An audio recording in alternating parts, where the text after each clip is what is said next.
Boa tarde a todos. É um prazer estar aqui falando com vocês. Gostaria de agradecer ao Grupo 100%, na pessoa aí do Luciano Borracha e do Gildo, principalmente, a oportunidade da gente estar podendo falar aqui. Antes, eu gostaria de esclarecer que, infelizmente, eu não poderia estar presente devido a que os compromissos que eu tenho aqui. Eu assumi um compromisso com o Luciano Borracha, tudo certo. E como estou num projeto que eu vou demonstrar aí a vocês, esse projeto contava ser feito em dezembro, mas com essa questão climática que está mudando bastante, a floração da planta que eu trabalho, ela começou agora. Então, eu, infelizmente, não vou poder estar presente com vocês aí. Para mim, é uma pena, que eu gostaria muito de conhecer os que eu não conheço e bater papo com os que a gente já conhece, certo? Mas eu vou procurar fazer o melhor aqui possível para falar, que por sinal o tema que o Borracha me passou, ele me deixou livre para falar. E como eu estou hoje em Manaus, no Amazonas, fazendo um trabalho durante todo esse ano, eu queria mostrar a vocês um tema muito interessante e que é um tema futuro, porque a meliponicultura tem crescido muito no país. E, normalmente, quando a meliponicultura tem crescido, ela tem formado além dos novos meliponicultores, também uma produção diferenciada, certo? Da ave. Então, nesse caso, eu vou apresentar o tema aí, que nós vamos falar, ok?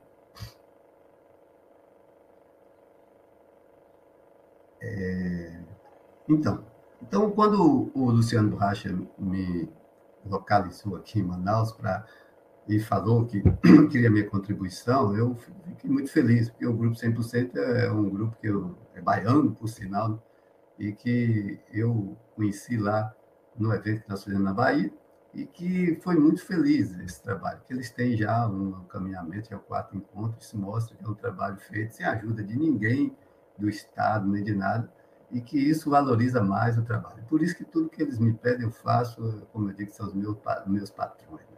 Então vamos lá, o tema que eu escolhi foi o tema chamado Valoração, Logística e Mercado do Mel no Brasil. Esse é um tema que tem crescido bastante. Eu vou falar só de mel, porque mel é o produto mais conhecido e que, quando todo mundo inicia a criação de abelha, geralmente procura produzir mel, né? Hoje tem a produção de enxames também, mas a produção de mel sempre vai ser aquela saudosista, que todo mundo quer ter um mel para consumir. E também as perguntas são muitas. Tem até perguntas que a gente não consegue, nesse caso, responder ainda, né? A pesquisa tem avançado muito, mas tem muita coisa para se fazer, principalmente com a abelha de ferrão, que tem uma diversidade de espécies muito grande.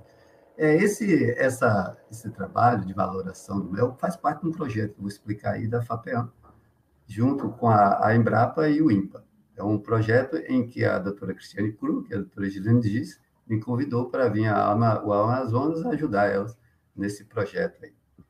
Bom, esse mel que vocês estão vendo aí é o mel do Sidney, aqui do Amazonas, para vocês verem que cada dia mais o Amazonas desenvolve bastante a sua meliponicultura e passa a ter produtos conceituados. No caso do mel do Sidney aí, está muito bacana essa embalagem e também a apresentação. Isso é o que a gente tem que fazer com a abelha sem ferrão. A abelha sem ferrão é um nicho diferenciado, é um nicho top que a gente está. Então, existem as abelhas com ferrão e existem as abelhas sem ferrão, que além de ser uma coisa que só existe no Brasil, a grande maioria, né? É interessante que para alguém fazer ou copiar esse produto, tinha que levar a flora e a fauna. Então, nós temos um produto que é produto e não simplesmente uma matéria-prima, como é soja e outros aí. Nós já temos um produto acabado que a gente pode vender às pessoas, porque só nós temos. Então, esse é o grande orgulho que a gente tem dessas nossas abelhinhas aí. Bom, então, para falar de mel, primeiramente, nós temos que observar como ele se forma, né? Então, eu acredito que muitos já devem estar com a ideia do que ocorre na formação do mel. O mel é um produto bem diverso, complexo até, certo? E cada dia a gente vê essa complexidade nos exemplos que nós temos aí no dia a dia. Então, por exemplo, o mel é formado da seguinte maneira: a planta exuda o néctar, né, que é uma recompensa para que a abelha vá lá polinizar, né? E daí esse néctar é transformado através de processos físicos, né, e químicos no que a gente denomina mel. Então, vocês estão vendo todo o caminhamento aí, a abelha vai lá na flor, busca o néctar, e isso é interessante saber que quando ela coloca a glossa ou língua dela, como a gente chama, né, ela está sugando o néctar. Né? Sugou o néctar, ela vai nessa transformação, já começa na vesícula melífera, e daí vai caminhando, ela passando de uma para outra e vai depositando nos potes. E dos potes ocorre também fermentações, né, e etc., que vão transformar isso num produto que a gente hoje chama, denominado mel. Esse é o processo que ocorre tanto na abelha com ferrão quanto na abelha sem ferrão. Esse mel é como nós falamos antes, é um alimento muito variável na sua composição, coloração, aroma, sabor e outras características, de modo que essas características podem variar em função dos fatores. Então, todo mundo pergunta, qual é o melhor mel? O meu mel é tal, é de tal flor. Então, essa questão é muito difícil responder, porque o Brasil é uma diversidade, nós temos 5 biomas e diversos ambientes, né, diferenciados nesses biomas. Consequentemente, a coisa irá variar. E piorou mais ainda, porque enquanto a abelha Apis mellifera é apenas uma espécie, nós temos quase 400 espécies, né? E cada dia aqui no Amazonas, por exemplo, eu me bato com uma espécie diferenciada que eu não conhecia.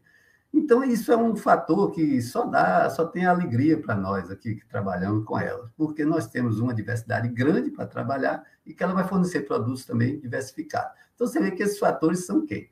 São a origem botânica, que é o principal. Aliás, 90% do mel está dentro da parte botânica, né? A planta que delimita. E 10% geralmente é a abelha. Tanto que essa variação entre espécies do mel, vocês vão ver mais na frente, que é uma questão mais assim ligada a alguns fatores de enzimas e outros, certo? Mas, no geral, a maior parte do mel é delimitada pela origem botânica. Por isso que nós temos que plantar. Não adianta. A abelha, para produzir mel, tem que ter pastagem. A outra espécie de abelha, como nós falamos, o solo é fundamental em alguns aspectos que nós vamos ver, porque é ele que vai dar a constituição do néctar e, consequentemente, o mel, certo? A valorização do mel. O clima dentro, principalmente a precipitação, ele delimita a formação florestal, ou seja, a vegetação. Consequentemente, a vegetação vai influenciar, como nós já falamos, na maior parte da composição do mel. O estado fisiológico da colônia, a época de produção e o manejo. São os principais fatores, não só esses, não. Existem mais fatores também, certo?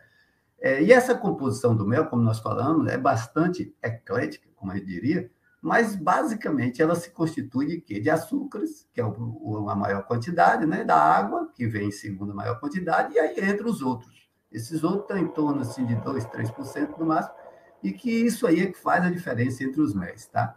Por exemplo, nós temos enzimas, aminoácidos, ácidos minerais, vitaminas, pólen, substâncias aromáticas e mais outras coisas que a gente ainda não conhece, certo? Isso é interessante porque essa composição, como nós falamos, varia de acordo com aqueles fatores que nós mostramos anteriormente. E cada região vai ter o seu mel. O grande ganho nessa meliponicultura que nós temos é que nós temos, como eu falei, biomas diferentes, consequentemente, vegetações diferentes, climas diferentes, e isso aí vai propiciar novas combinações entre a abelha e as plantas para fazer produtos assim maravilhosos que só nós brasileiros temos, nenhum outro país tem. Eu sempre digo que na Escócia existe o uísque, né? Eu falei isso no vídeo antigo, Polônia lá e Rússia vodka, né? A Espanha tem a sua bebida, e nós temos o mel. E o mel nosso é um mel único aqui que só existe nesse país. Então, nós falamos que nós temos as plantas e aqueles fatores que influenciam. E também a questão da diversidade de espécies. No levantamento que nós procuramos fazer com as principais espécies produtoras de mel no país, nós observamos o seguinte: nós temos que falar uma coisa, que quando nós colocamos espécies produtoras de mel, todas as abelhas produzem mel. Mas, claro, tem umas que produzem e sobra para o meliponicultor colher e vender, certo? E outras não. Então, quando a gente trabalha com algumas espécies, elas têm uma utilização, por exemplo, a tataíra caga-fogo, a oxytrigona, ela simplesmente é utilizada mais para conservação, mas ela produz mel. O mel dela é consumido por ela, nós é consumido também, mas a quantidade é pequena para comercializar.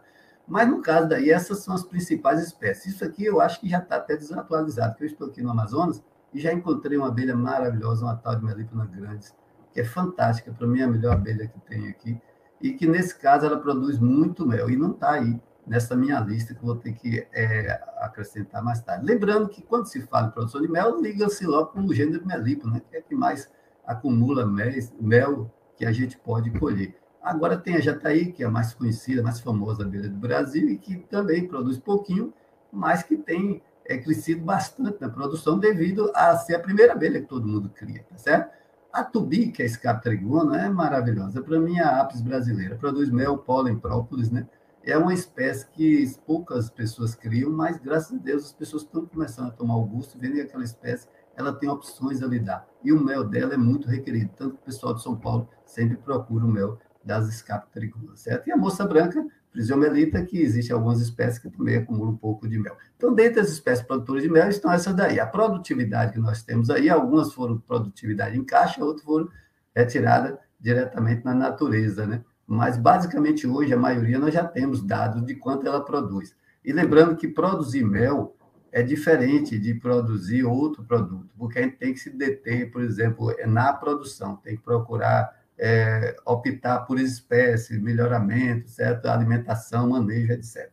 Então, dentre as espécies produtoras, se destaca principalmente a Melipes scutellae, né, que é a urso verdadeira mais famosa.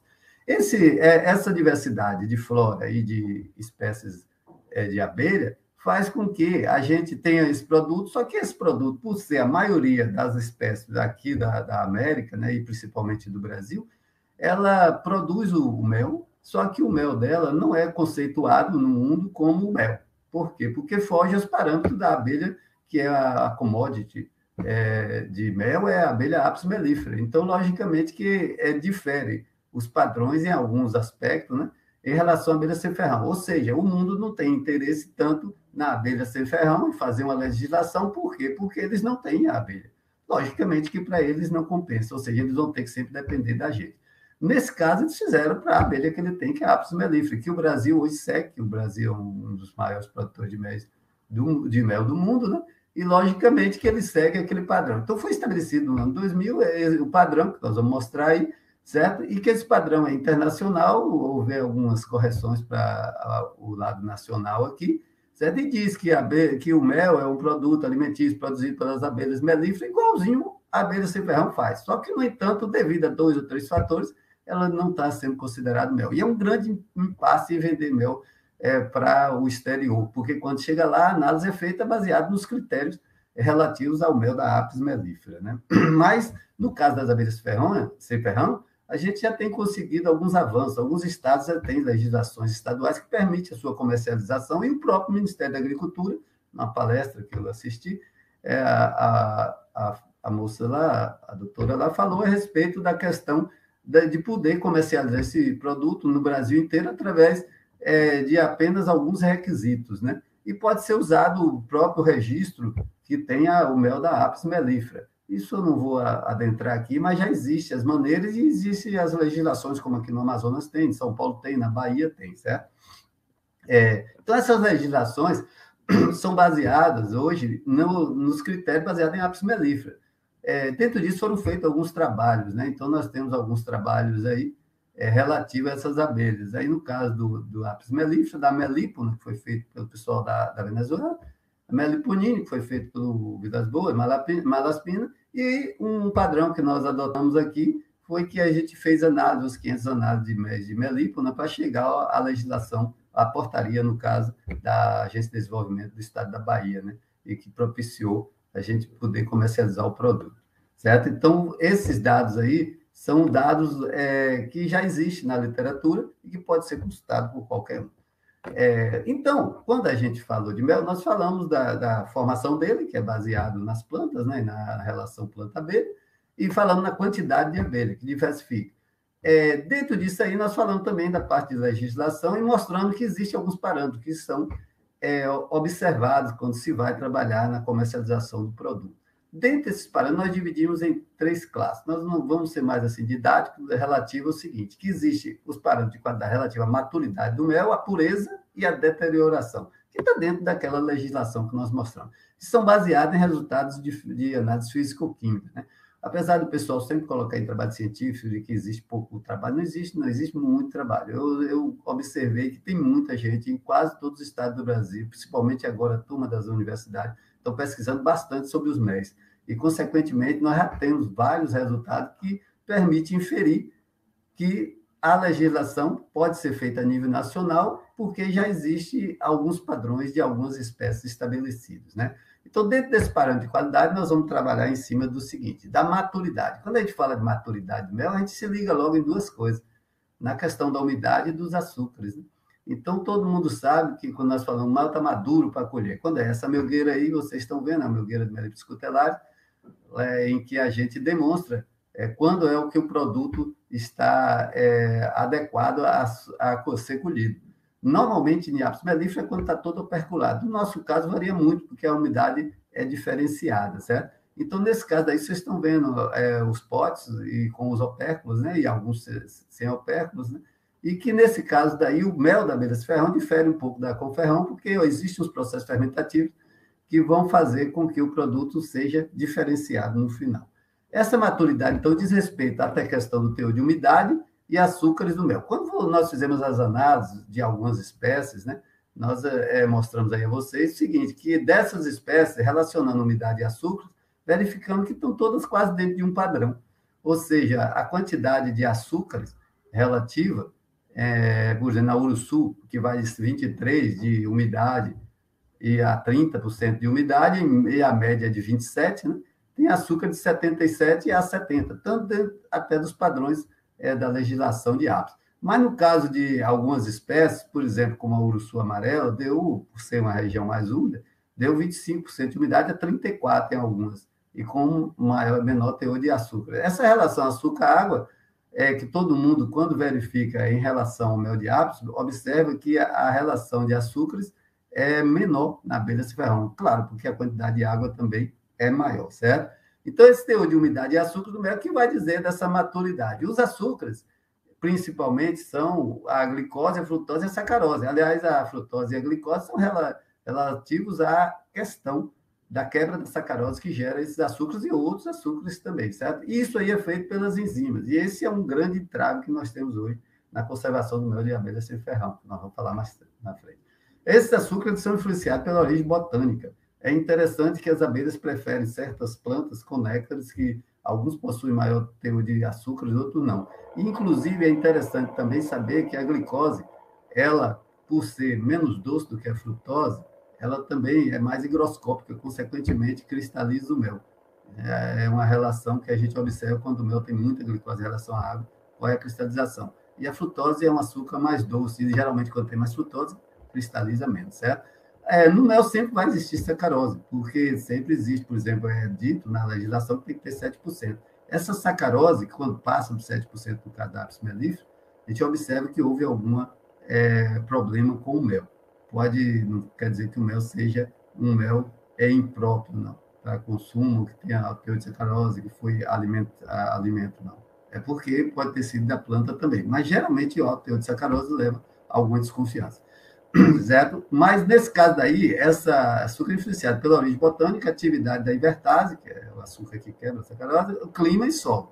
Por exemplo, quando você vê aí, você observa o seguinte, que esses fatores são semelhantes ao do conteúdo de água. Quando se tem muita água, geralmente é devido à prática de colheita incorreta, manejo também incorreto, a área geográfica, por exemplo, quem está aqui no Amazonas, os méis do Amazonas, mesmo de apis, eles chegam em torno quando vai se colher, de 21% a 22% de água. Por quê? Devido à umidade excessiva, que é 80% direto aqui. E da espécie produtora. Espécies como a escape-trigona tem méis, normalmente, com maior conteúdo de água do que, no caso, as espécies de Melipona scutellarius, Melipona rufivedis e etc. Então, você observa que também existe essa informação. Então, quanto aos açúcares, a gente tem que açúcares e água têm a ver com a maturidade. Já com a pureza do mel, quando a gente fala assim, dizer que o mel é um mel bom para consumo, a gente liga muito à parte de cinzas, né? Porque a cinza ela vai dizer o que tem de mineral no mel.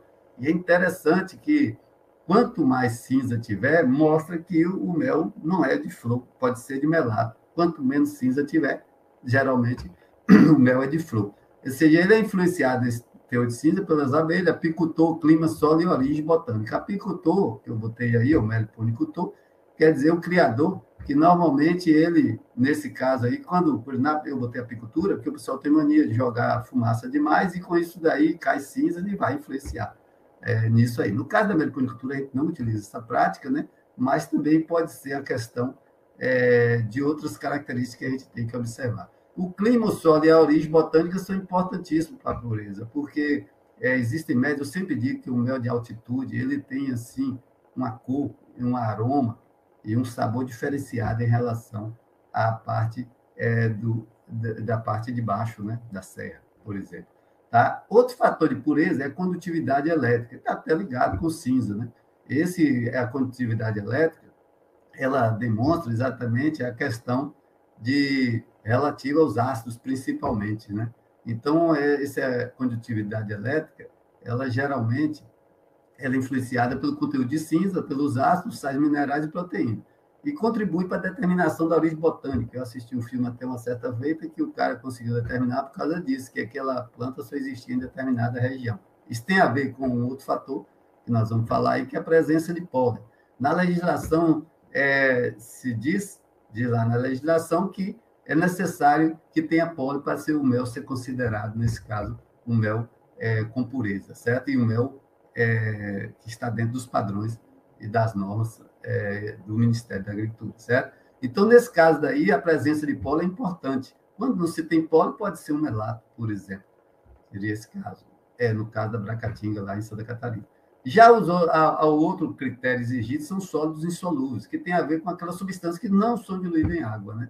E que, consequentemente, elas existem. E elas, a depender da quantidade, pode dizer se o mel é puro ou não. Tá?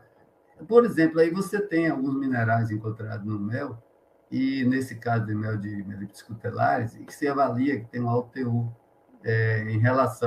os teores em relação ao mel claro e mel escuro são diferenciados. Enquanto o mel claro tem 205, o mel escuro tem 1.676. Então, mostra que o mel escuro tem mais potássio. Ou seja, geralmente os méis escuros, que são até, para o consumidor, não são muito apreciados, eles geralmente são mais ricos em minerais, não só em minerais, como também em outros fatores que nós vamos mostrar pela frente. Esses minerais têm a ver com aquela questão da cinza. Tá?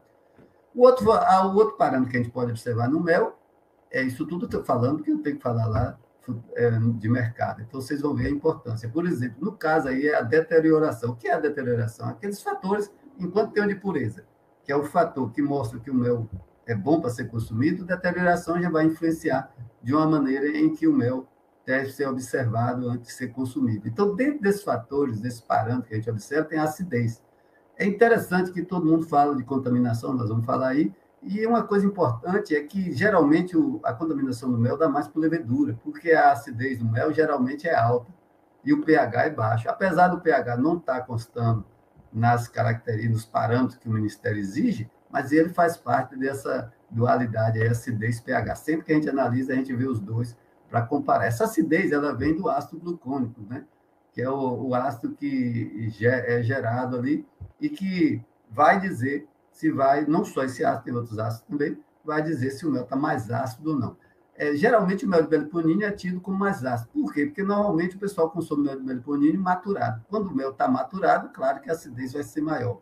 E isso aí vai entrar também um fator interessante, que essa acidez maior vai influenciar nesse produto que está escrito embaixo, hidroximetilfurfural, que geralmente vai aumentar também. Esse são dois parâmetros que se observa da qualidade do produto também, certo? Esse ácido aí ele vai contribuir para a estabilidade do mel, né, para evitar micro-organismos, como nós falamos, nessa questão da pH e acidez, certo? E ele atua no amadurecimento do mel e nas reações enzimáticas, que vai fazer com que o mel seja vivo, como a gente diz, né? Até ele não para de estar vivo, principalmente quando tem as leveduras atuando ali. Então, esse hidroximetilfurfural é um dos produtos que é analisado, está lá na legislação, e diz a respeito da questão do mel ter sido aquecido, ou então ele pode ter sofrido um aquecimento por fraudagem ou também por transporte, certo? E também esse hidroximetilfurfural é formado na decomposição de ácidos, etc., não só no aquecimento. Então, é bom a gente atentar para o fato que o HMF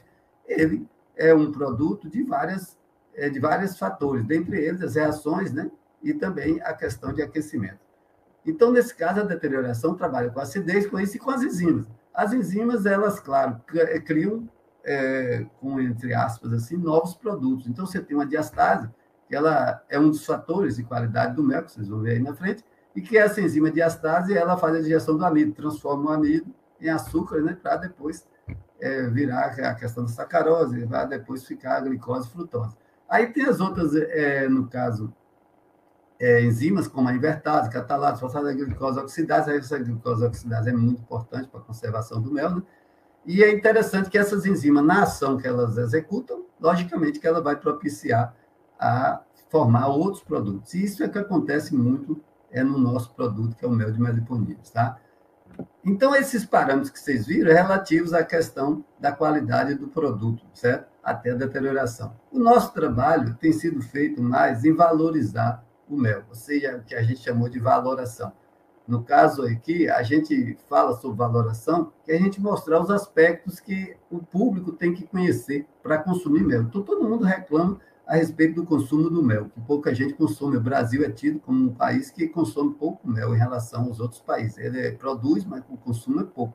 E o mel tem que ser visto como um alimento, apesar de que também, dentro daqueles 2%, vocês vão ver que é isso que a gente está procurando valorizar hoje, existem substâncias que podem ter outros papéis. Então, a valoração do mel trata principalmente das propriedades sensoriais, que são relativas. Vocês estão vendo essa roda aí de sabores e, né, e odores, em que é feito quando a gente faz análise sensorial. E hoje em dia, eu aconselho até a todos vocês sempre fazer, os produtores de mel, fazer essas análises sensoriais para que as pessoas comecem a conhecer o mel e os sabores diferenciados. Eu, por exemplo, estive na Bahia de Cine de Almeida ministrando um curso. Esses tempos a gente conheceu um mel que tem sido constante lá pela Bahia, que é um mel amargo, né? E que ele tem um sabor no final de chocolate. Ele é bem amargo, depois o final dele é chocolate. E esse mel, o pessoal simplesmente não gosta, porque diz que mel é doce. Quando em consumidores que já conhecem mais sobre o mel, eles preferem esse mel, tanto que o pessoal de São Paulo e de fora já fica contactando, querendo comprar o produto. E lá no Nordeste e no Norte, aqui eles não gostam, eles gostam de mel que é tido como mel doce, que é conhecido, aliás, o próprio consumidor daqui acha que todo mel tem que ser doce, né? Quando não é doce, não é mel. Então, as propriedades sensoriais são relativas a isso aí, e, nesse caso, também a questão da cor, certo? Quando a gente faz os concursos, a gente observa aroma, sabor, certo? Cor não estamos observando hoje. Por quê? Porque cor varia muito, e a gente vai mostrar que essa questão de cor é muito variável em relação ao que a gente quer do mel. Então, essas propriedades sensoriais, elas são muito importantes, principalmente com o consumidor. Porque o consumidor, ele visualiza a coisa e ele quer saber o aroma e o sabor. Então, quem tem MEs assim, tem mais probabilidade de ganhar, certo? O outro fator são as propriedades terapêuticas, que estão sendo bastante estudadas, como vocês estão vendo nesse artigo aí, propriedade fitoterapêutica do mel de abelha, que tem sido bastante enfatizado dentro do 1 a 2% que tem de substância dentro do mel, que algumas a gente não conhece, outras a gente já conhece. Dentre elas, nós vamos mostrar uma. Nesse caso aqui, eu quero falar sobre a parte da sensorial ainda, mostrando as cores que conseguimos lá na Bahia, né? Aí então, vocês estão vendo 15 tipos de méis, de espécies diferentes, algumas da mesma espécie, como os 3 primeiros são de mandaçaia, mas a variação, isso é importante saber, porque normalmente os méis de mandaçaia do estado da Bahia, eles geralmente têm colorações bem claras, né? E se for esse primeiro aí, é o malva branca, né? Bem branco. Se for o cipa-uva, serjânia também. E alguns méis é o terceiro ali, que tem uma coloração âmbar, claro, que nesse caso daí são méis de velame e outras espécies assim. Quando você vai para urso amarelo, até chegar ao mel da Tetragona Get, que não é da Bahia, que aí foi um mel que eu levei daqui do Amazonas, né? Que é uma espécie que está sendo muito criada aqui agora, muito boa de mel, de pólen, de própolis, né? Muito linda a espécie, e que ela tem esse mel com uma característica, não só a cor é escura, como também o gosto é bem ácido, né? Mesmo retirando ali do pote, na mesma hora, você consumindo no próprio pote ali, você sente que a acidez dele é bem maior, né? Como a gente chama acidez, entre aspas. Nós temos também um 9 aí, que é o mel de abelha-limão, coloração aí, que já é um produto que todos conhecem a abelha-limão, todos gostam muito dela, e que nesse caso daí, sabe que, apesar de tudo, ela também acumula mel. Essa foi a Lestmelita Hart, que a gente colheu lá em Gandu. Tá? Então, vocês estão vendo que essa coloração varia bastante. Isso é muito interessante, sabe? Porque que o consumidor, quando vê esse quadro, ele fica apaixonado, ele quer consumir. Vocês precisam fazer esses quadros, mostrar de cada espécie e gostos diferentes. A gente tem que atuar muito na visão, no sabor e no aroma do produto para a gente ganhar o consumidor. E aí entra o que eu vim fazer na Amazônia. Então, fui convidado pela doutora Cristiane, doutora Gislene, para exatamente fazer esse trabalho aí, que é caracterização e valoração do mel de abelhas nativas, principalmente a Melipona seminigra, né, que a gente está atuando com ela, em 2 tipos de planta, que seria o cultivo de guaraná e camu-camu para fomentar a bioeconomia amazônica. A nossa ideia é a seguinte: a Amazônia produz muita muito guaraná, e camo-camo, que é uma planta aqui da Amazônia, né? E que era pouco explorada. E a ideia foi exatamente fazer o quê? Saber se o produto, o bioativo que existe lá, o princípio ativo, como a gente chamaria, que tem dentro daquele produto, ele vai passar para o mel. Então, o que nós estamos fazendo? Nós estamos estudando isso. A seminigra vai primeiro no cultivo? Vai. Ela coleta o quê? Mel ou pólen. Então, por exemplo, no caso do Guaraná, a gente tem observado que ela coleta néctar, e esse néctar é produzido mel. Agora nós estamos avaliando se existe a cafeína, que é o que existe o princípio bioativo aí que tem no Guaraná, se está saindo, no caso, no produto final, que seria o mel. Certo? Nós já fizemos isso na Bahia com a Jataí em manjericão, em estufa, e deu certo. O princípio ativo do manjericão estava dentro do produto lá do mel. Se é isso que a gente está falando, se a gente conseguir fazer isso, além do produto já ter um valor, ele vai valer 2 a 3 vezes mais. Porque já pensou você ter a cafeína dentro do mel? Então, isso já é um fator de agregação de valor, certo? E o camu-camu? Quem é o camu-camu? É uma frutinha das mirtáceas, né? E que ela é uma fruta que, por incrível que pareça, ela dá dentro d'água.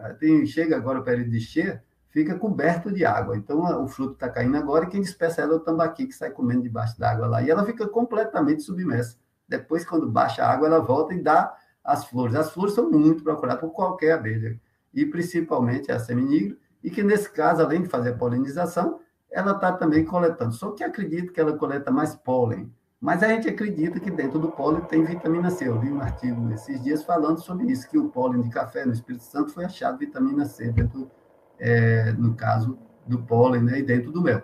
Então, a gente está investigando isso. Quais são os compostos bioativos? Ele passa da planta para o mel. Aí, dentro disso aí, se nós conseguirmos fazer isso, que são, nós vamos conseguir valorizar mais o produto vai sair mais caro. Além do mais, o produto, como eu expliquei, que só existe no Brasil, e ainda com essas características, vai ser cotado já em libra, esterlina, por aí, ou franco suíço, não mais em dólar, certo? E nesse caso daí, os compostos bioativos, que são os compostos fenólicos, esses fenólicos estão muito famosos. Eles existem muito, né, na própolis, né, o pessoal tem valorizado bastante, e aí também no mel. E é interessante que quanto mais escuro o mel, mais tem ele. Então, vocês estão vendo que o mel escuro, que era repelido, que ninguém gostava muito, que achava que não era mel só claro, hoje já está sendo valorizado. Como, por exemplo, nós temos o mel de aroeira. E essa semana, o Peu, lá de Condeúba, ele me mandou o mel de jataí produzido a partir da flor da aroeira. Nós estamos avaliando a parte medicinopalinologica para dizer se é ou não, mas a priori parece ser de aroeira, e esse mel de aroeira, que já tem indicação geográfica para apis mellifera, agora pode ter também para abelha sem ferrão. Isso vai valorizar mais o mel dele ainda. Então, essa é a nossa ideia, e é o que a gente está querendo passar para vocês, que cada dia mais se especialize, procure fazer uma coisa diferenciada, porque o mercado está aberto. Daí, então, entramos nas propriedades físicas. Então, nós falamos, aliás, eu até esqueci de falar dos compostos nitrogenados, que são outras coisas, então tem muita coisa dentro do mel. Mas nós vamos mostrar o seguinte, que as propriedades físicas do mel são aquelas propriedades que, além da parte sensorial, o consumidor visualiza. Então, por exemplo, o mel é higroscópico. Então, lembrando que não pode ser, como, por exemplo, eu, pessoalmente, a primeira foto que eu mostrei foi do mel do Sydney, que está em vaso, todo fechadinho, aqui em vidro, né? Que deve ser a embalagem do mel de abelha ferrão. Esse negócio de vender mel de abelha ferrão em embalagem plástica, isso é coisa para mel de apis. A gente é outro status, a gente tem que vender porque o produto é mais caro. Logicamente que a gente tem que valorizar mais ele. E, geralmente, mesmo dizendo que não passa, mas o mel é higroscópico. E ele já tem mais água, vai ser pior ainda a situação. Né? Então, essa higroscopia é a capacidade dele ter de absorver água. E que isso, a embalagem tem muito a ver. Certo? O outro fator é o aroma, como nós já falamos, o sabor e a cristalização, que é outra propriedade física, que é exatamente aquilo que eu mostrei da glicose, né? Que a glicose tem muita glicose em relação à água, a tendência é que o mel se cristalize, certo? E nesse caso, daí o consumidor não quer consumir. Lá no sul, o pessoal já prefere mais, aí em Santos, etc. Já no caso, na Bahia, no norte, eles não gostam de mel cristalizado, mas sabendo que o produto é o mesmo, certo? Tem as mesmas características, só muda o estado físico. Essa cristalização tem que ser mais conversada, mais explicada para que o consumidor... Nessa foto aí, nós fizemos uma feira na Bahia, essa é a dona Canu, que faleceu, até a mãe do Caetano Veloso, e que ela estava lá provando exatamente os produtos, e esse mel que ela está provando foi exatamente o mel cristalizado, né? e mostrando que ela adorou muito, que o mel era de abelha sem ferrão e que ela tinha um gosto bem ácido. Todo mundo aprovou esse mel, tanto que não sobrou nada. O outro fator é a viscosidade. A viscosidade tem a ver com a questão do mel mais fluido ou não. Geralmente, quando a gente vai fazer os encanamentos para passar o mel, a gente tem que pensar nisso, porque quando mais grosso o mel, aliás, quando vocês usam a bombinha para retirar o mel, vocês verificam que o mel de ápice é difícil tirar, mas o mel de abelha sem ferrão é mais fácil, a exceção da moça branca, da fisiomedrita, né? Então, essa viscosidade, ela depende da composição do mel, açúcares e água, e varia com a temperatura. E é muito importante, porque uma das coisas que se diz em testes falsos é que se passar um palito e o mel for ralo, não acender, aí é questão de que o mel é falso. Isso não é verdade, que o mel de abelha de ferrão geralmente tem mais água, então vai acontecer isso, entendeu? Então, essa viscosidade também é outra propriedade física importante. Aqui vocês têm o mel cristalizado, que é um mel de maneira psicoterária, que observe que a cristalização dele é diferenciada, ou seja, ele parece um sorvete, é macio quando você coloca a colher, em relação de ápice, que normalmente parece mais que você está passando e tem uns grãozinhos lá que estão raspando na questão da colher.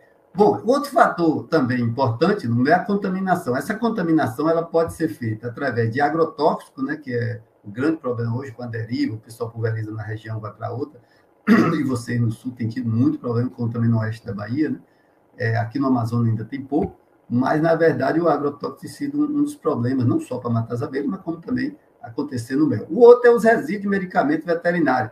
Esses dias eu me assustei porque o pessoal estava querendo combater ácaro na abelha sem ferrão e usando um produto que alguém aí do sul está recomendando, e que, nesse caso, é meio irresponsável, porque o produto é um produto que não tem necessidade de usar em abelhas do Brasil, principalmente de Minas Gerais para cima, que não tem a varroa no ataque. E a abelha sem ferrão não tem tido problema de varroa.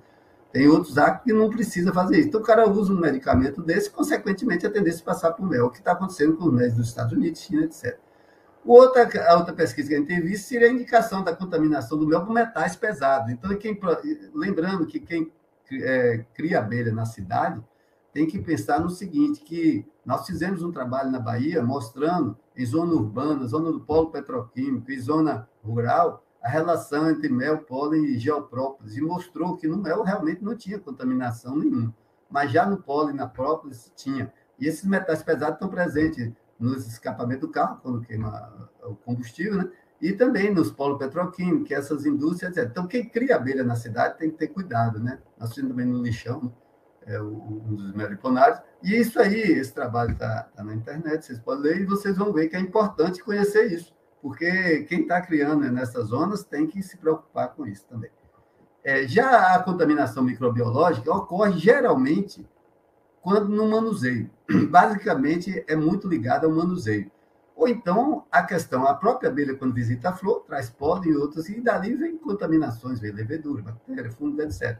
No entanto, quem atua mais são as leveduras, né? Aí vocês estão vendo um fato que antigamente se comercializava mel assim, nessas garrafas, né? Dessa maneira. Então, a contaminação era muito grande, certo? As características organolépticas e fisicoquímicas mudavam que o mel fermentava, principalmente a organoléptica, né? E aqui vocês estão vendo uma cefalotrigana coletando minerais e cocô de animais, né? Que é comum quando ocorre falta de comida, né, geralmente, certo? E em regiões secas. Então, essa contaminação biológica microbiológica pode ser vista aqui nessa foto, em que nós, ao retirarmos uma colônia, transladamos uma colônia de um cortiço, uma caixa rústica para uma caixa racional, nós verificamos o seguinte, que o Ministério exige para alimentos, né, que seja, nesse caso aqui, o número de colônias formadas, certo? Vai ser em torno de 100 colônias formadas. Já quando você tira, só foi tirar de seringa, mas no próprio ambiente já reduziu para 250, já subiu para 250. Mas quando você tira ele exprimido e passando pelo cortiço, já dá 910. Então, isso mostra que só o ato de você tirar de seringa já ajuda. Quando você tira num local, um ambiente propício, aí melhora mais ainda a redução de colônias que poderão afetar o mel, porque principalmente se estuda muito o fato das leveduras, que é quem atua, né, por causa do pH e da acidez, mas, no entanto, também as bactérias, elas podem ficar lá dormentes, né, os esporos, e nesse caso daí, provocar, principalmente, como todo mundo fala aí, do botulismo, essas histórias, e outras questões, certo? Então, é preciso estar atento. Então, eu fiz isso só para mostrar a vocês uma figura. Mas e aí? Isso tudo que eu fiz foi para mostrar um fato, que é a logística, ou seja, todo mundo tem falado do mel. Então, eu me lembro aqui que todo mundo que tem comprado mel na Bahia, no Amazonas, tem que questionar, o preço é mais caro, mas porque tudo é mais caro. Então, nesse mapa aqui do caminho do mel no Brasil, a gente tem observado o seguinte, que vocês têm ali o produtor do Paraná. O cara está na beira do mar, no Paraná, vai produzir, está coisa de 400 quilômetros de São Paulo, que é o mercado, o grande mercado é São Paulo, principalmente, né? E eu considero São Paulo, Rio, Brasília, os principais mercados. E o interessante é o seguinte, que nesse caso daí está 400 quilômetros, tem estrada, né, facilidade, já tem várias empresas competindo para levar as cargas, né? Já existem as legislações. No entanto, quem está na Bahia fica 2.000 quilômetros. E esses 2.000 quilômetros vai impactar, é muito pedágio, custo alto, se for terrestre, se for aéreo, nem pensar. Entendeu? Então, nesse caso daí, o custo tem a ver principalmente com a distância, mas também com outros fatores. Quando a gente vai para o Pará, que tem, lá se vende muito mel de escape-trigona, de mel líquido fasciculato, o pessoal tem vendido o mel a um preço bem baixo em relação que... Por quê? Porque, na verdade, eles têm aquele produto, eles têm dificuldade de ir, mas no Pará ainda tem estrada. Mas onde eu estou aqui no Amazonas, acima do Manaus, não tem mais estrada. Então, é tudo barco. Aqui vocês têm aqui, ó, é uma questão seguinte, vocês estão vendo essa casinha aí na foto, e estão vendo o meliponário do rapaz, que isso aí fica de Manaus, se fosse de avião era 45 minutos, mas de barco leva meio-dia para você chegar lá, barco grande, em Maués. Depois você ainda viaja numa canoazinha daquela que vocês estão vendo lá embaixo, simplesmente mais 2 horas, certo? Que são 50 quilômetros pelo rio, descendo o rio, para ir lá nesse local. Aí imagine o rapaz sair de lá, tirar o mel, não tem como conservar, às vezes não tem energia, e daí nessas canoazinhas que vai subir no rio, demora, até chegar a Manaus, demora muito. E nesse caso daí, de Manaus, para sair, só sai de avião ou de barco, não tem como sair de carro. Consequentemente, o custo fica maior. Então, essa questão do custo do frete que a gente vai ver. E para isso a gente tem que produzir mais, porque quanto mais produzir, o custo baixa mais, a gente pode vender mais barato, tá certo? Então, a questão hoje do Amazonas, primeiro que as espécies só existem aqui, então o produto vai ter um valor diferenciado. Segundo que a logística é muito difícil. Eu sempre disse que na Bahia eu conheço Bioma Caatinga, a maior parte do Bioma Caatinga está na Bahia, eu conheço todo, e te digo o seguinte, todo mundo queixa lá que é difícil, que é seco. Aqui eu vou trazer os baianos tudo em agosto aqui para o Amazonas, para ele ver que o caboclo daqui sofre mais, porque é muito longe, é tudo difícil. Tudo aqui é barco e é demorado, e é difícil de chegar. E o mel sofre todos aqueles problemas dos parâmetros que nós vimos ali. E dentro disso aí, vocês veem, nós optamos por quê? Começamos a fazer a desumidificação de mel. Hoje nós já estamos baseados em outra situação. Então, esses métodos que vocês estão vendo aí, pasteurização, liofilização, refrigeração, desumidificação e maturação, são os métodos mais utilizados. Aliás, a legislação, até a portaria da Bahia, não tem maturação. Agora que a gente está colocando, já no Amazonas tem, no São Paulo tem. Mas, na verdade, todos esses métodos foi para dar início, foi dar um impulso inicial para que o Ministério visse que existe esse produto. Com isso daí a gente foi fazendo. Hoje nós verificamos que nós temos que vender o mel maturado. O mel maturado é o mel que houve um processo de fermentação e que, nesse caso daí, vai facilitar a vida, principalmente dos ribeirinhos do Amazonas. Então, nós estamos apostando nisso e o Ministério da Agricultura também, que já libera esse processo de beneficiamento do produto, entendeu? Então, lógico que a gente hoje vai basear o mel brasileiro em maturação, que, aliás, é um produto fantástico, porque a gente sabe que todo produto fermentado, a tendência é ter mais substâncias ali dentro. Lembrando que não quer dizer que a fermentação aí é um processo ruim, que o mel todo é fermentado. Não pode se vender mel refrigerado e tudo, que é o mel in natura. Aqui é um processo de maturação que é feito, né, que a gente utiliza hoje essas válvulas, e a ideia nossa é fomentar isso aqui no Amazonas para permitir essa logística ficar mais viável, principalmente para o produtor. O mercado. Agora, onde está o mercado? Como eu contei, a grande produção hoje de mel é o norte e o nordeste, certo? Que tem maior número de espécies que produzem mais, e também tem maior contingente de vegetação. Então, logicamente, o pessoal daqui consome mel, mas o consumo aqui é pouco, e o valor do mel da abelha de ferro, por ser ter mais valor do que o de apis, consequentemente, as pessoas não querem consumir. Então, a ideia é jogar toda para onde tem dinheiro, que é a região sul, sudeste, Brasília, por exemplo. E o final ser exportação. Antigamente, eu sempre botava uma interrogação na exportação. Hoje não. Hoje eu vejo que o nosso produto ele tem que ir para fora. Nosso produto é único, é um produto exclusivo e que a gente tem condições de jogar para fora e que só, nós já estamos vendendo o produto.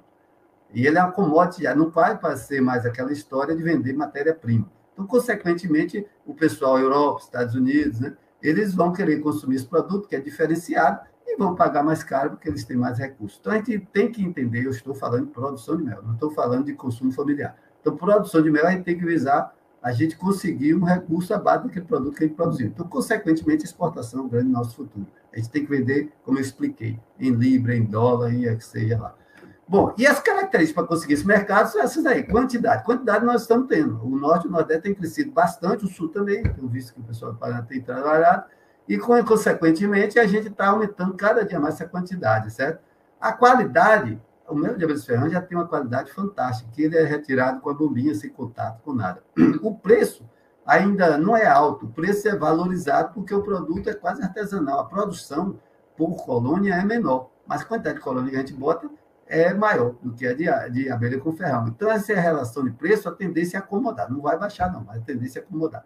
A periodicidade, nosso produto é sazonal. Aliás, o mel sempre é sazonal. Nós podemos mudar isso quando a gente faz irrigação e outros fatores com pastagem a pico, que quase ninguém planta para isso, né? Como atingir o consumidor? Vocês estão vendo aí diversas maneiras. Isso aí em Tocantins, o pessoal do Maranhão vendia sachê. Aí vocês estão vendo produtos aí do Sul, do Nordeste, etc., né? Mostrando as embalagens, a questão de você tentar atingir aquele consumidor final. E como estabelecer o preço, que é o grande lance daí.